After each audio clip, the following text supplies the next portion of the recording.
Hi, I am Dr. Channakeshava, consultant anesthesiologist, Femin Health.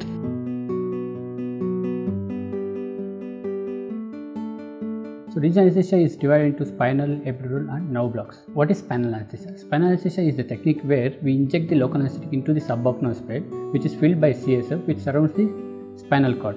The technique involves the use of very specialized spinal needles called Quincke's and Whitaker. The local anesthetic is usually injected after confirmation of the free flow of CSF.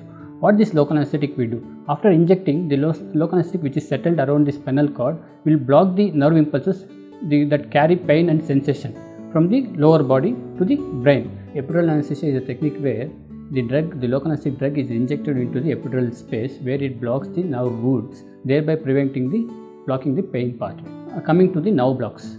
Here, it is the technique where the local anesthetic drug is deposited around the nerve, desired nerve, thereby preventing the impulses to traverse through, thereby causing the pain relief. During regional anesthesia, there is no meddling of airways.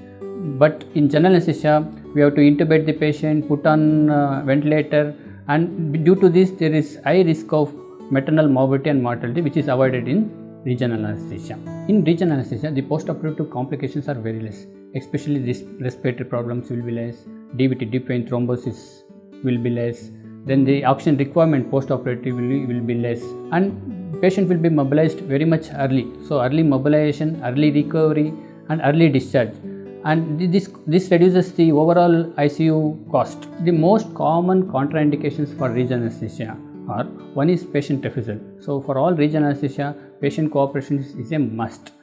Second thing is hemodynamic instability. That is, if patient's BP is very less, heart rate is very much high, or any heart problems, in these cases regional anesthesia can't be given. Third thing is any allergic to the local anesthetics.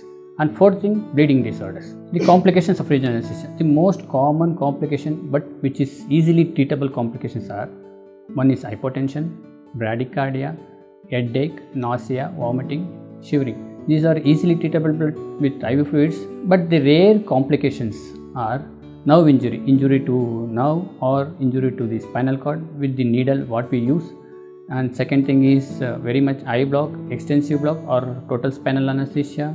Third thing is infection. It can lead to spinal abscess, meningitis, arachnoiditis, cerebral abscess. The rarest complication are respiratory depression, which leads to respiratory arrest and cardiac arrest.